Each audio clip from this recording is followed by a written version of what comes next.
ముందుకు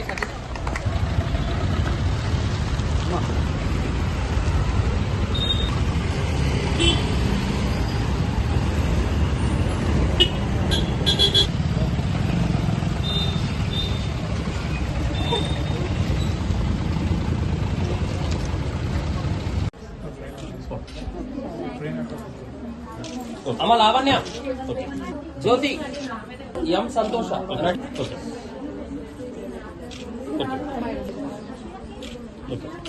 but licence మరి ఏ విధంగా వీళ్ళకు ఫైనల్ లైసెన్స్ ఎప్పటి వరకు వస్తుంది? 25-30 days లో మీరు పర్మనెంట్ లైసెన్స్ కి ఎలిజిబుల్ అవుతారంటున్నారు. సో ఈ 1 month కూడా మీరు బయట అయినా ప్రాక్టీస్ మీరు చేస్తుండాలి. సో ఈ 1 month కూడా మీరు కొంచెం కష్టపడి డ్రైవింగ్ టచ్ పోకుండా ప్రాక్టీస్ చేసి పర్మనెంట్ లైసెన్స్ తెచ్చుకుంటే మీకు చాలా మంచి భవిష్యత్తు ఉంటుంది. కాబట్టి కంపల్సరీ మీరు ఇది పర్సూ చేయాలని కూడా నేను కోరుతున్నాను. ఇందాక మగ్గం అండ్ టైలరింగ్ వాళ్ళు కూడా మాట్లాడారు. సో టైలరింగ్ సంబంధించి డైరెక్టర్ గారు కూడా రిక్వెస్ట్ చేస్తున్నారు కొన్ని మెషిన్స్ ఇవ్వండి అని. అది కూడా వీ విల్ ఏ విధంగా ఇవ్వాలన్నది కూడా ఆలోచించి అది కూడా ప్రొవైడ్ చేసే విధంగా ప్లాన్ చేస్తాము. సో డైరెక్టర్ గారు కూడా అందరూ చెప్పిన దాంట్లో ఒకటి చాలా బాగుంది ట్రైనింగ్ ప్లేస్, అందరు మమ్మల్ని బాగా చూసుకున్నారు, బాగా ట్రైనింగ్ చేస్తున్నారు అంటే దాని వెనుక మీ కృషి ఎంతగానో ఉంది. సో ఇంతమంది ఇస్తున్నారంటే తప్పకుండా మీరు చాలా పర్సనల్గా ఈ ట్రైనింగ్ కోర్స్ అన్ని కూడా తీసుకొని అందరికి కూడా ఒక మంచి ఎక్స్పీరియన్స్, ఎక్స్పోజర్, ట్రైనింగ్ ఇచ్చే విధంగా మీరు కూడా ప్లాన్ చేస్తున్నారు. So very good, keep it up.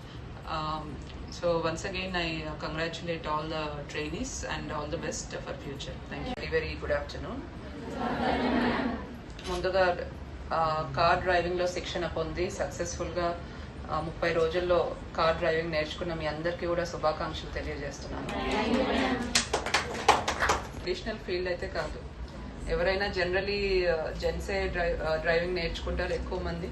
And car driving కూడా జెంట్సే ఎక్కువ మనం చూస్తుంటాం డ్రైవర్స్. మ్యాక్సిమం 95% వరకు కూడా జెంట్స్నే చూస్తుంటాం.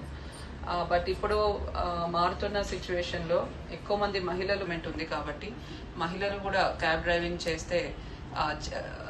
చేయాలని ఒక ఐడియా అన్నమాట. ఎందుకంటే ఇప్పుడు చిన్నపిల్లలు స్కూల్లో వదిలిపెట్టాలన్నా, మహిళలే ఉద్యోగాలకు పోవాలన్నా కూడా మహిళా డ్రైవర్స్ ఉంటే ఇంట్లో వాళ్ళు కొంచెం సేఫ్గా ఫీల్ అయ్యే అవకాశం ఉంటుంది.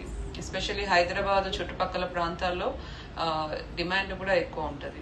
కాబట్టి ఈ ఉద్దేశంతో మన మహిళలకు కూడా డ్రైవింగ్లో శిక్షణ ఇద్దామనే ఉద్దేశంతో ఈ ప్రోగ్రామ్ స్టార్ట్ చేశాము. 30 మంది కూడా వచ్చి ఇక్కడ డ్రైవింగ్ నేర్చుకున్నందుకు చాలా సంతోషంగా ఉంది. ఇందాక మీరు కొంతమంది వచ్చి మాట్లాడారు మాకు సబ్సిడీలో ఇస్తే బాగుంటుంది అని. సో ఏవైతే మన దగ్గర ఉన్న ప్రభుత్వ పథకాలు ఉన్నాయో దాంట్లో ఇక్కడ ఏవైతే మనకు సబ్సిడీ కింద 4-wheelers ఇచ్చే అవకాశాలు ఉన్నాయో అవి కూడా ఐడెంటిఫై చేసి వాటి కింద కూడా మీకు వచ్చే విధంగా కూడా ప్లాన్ చేస్తాము.